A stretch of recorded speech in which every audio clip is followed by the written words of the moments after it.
Diplomatie. Stephen Anderson, nouveau chargé d'affaires américain.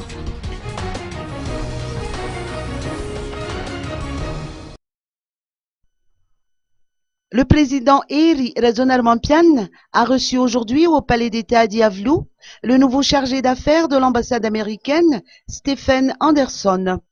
Il s'agit de sa première rencontre avec le chef d'État malgache depuis son arrivée au pays la semaine dernière. L'entrevue a été axée sur le redressement économique de Madagascar, sur les efforts déployés par le gouvernement en matière de promotion des droits de l'homme et sur le renforcement de la coopération entre les États-Unis et la Grande Île. Le nouveau chargé d'affaires américain a tenu une conférence de presse au terme de son entrevue avec le président de la République. It's really a great pleasure for me to be here. I had a great meeting with the president of Madagascar just now. Ya, sotra betsaka anareo tena fifaliana lehibe anany tonga eto Madagasikara. Voaingana vao teo zany no niona nanana fionana nafinaritra dia nafinaritra koa tamin'ny président Madagascar. I told them that I am personally excited to be here. I've known about this job, that I was coming to Madagascar for almost 2 years, and that I'm personally excited that when I had my first official meeting with a Malagasy official, it was with the democratically elected president of Madagascar. Dia araka nambarako nandreo tafolo teo tena faly dia faly satria efa 2 taona zay no nahafantarako hoe hifindra hiasa ty Madagasikara dia efa niandry tafaritana tanatin'izay ary tena vao mainka nahafaly anahy le fionana satria sambana zany no niona tamina tompona andraikitra ambony ary dia tsy zany fa ny filoha malagasy izay voafidy tamin'ny fomba demokratika.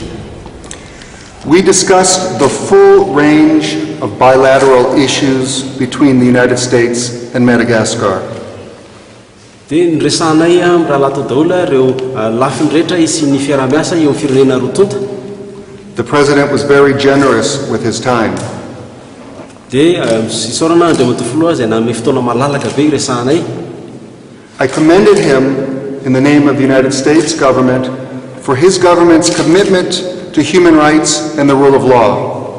Dia nisolo tena ny fitondrana amerikanina tena ka ny araba azy no ny fahavononana sy firosony ny fitondrana tarina amin'ny fahaiza-mitantana sy ny demokrasia.